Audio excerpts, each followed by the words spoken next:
Hi Vogue, this is Jessica Alba. Watch my self-care beauty routine.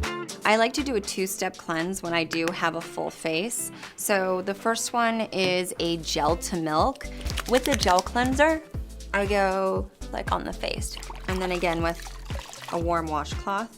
I'm gonna go in with vitamin C. And what I love about this vitamin C is it actually has 2 hyaluronic acids with it. I'll go in with the lip scrub and then a really luxurious lip butter. Now I'm gonna go in with hydrogel cream. One last piece of the puzzle to get the circulation going is I like to use this tool. I don't really know if I'm doing it right, but I feel like I might be. I just feel like it kind of gives you those cheekbones and like under here, gets rid of that double chin that you don't want. That's all that blood circulating. So there you go. This is how I pamper myself.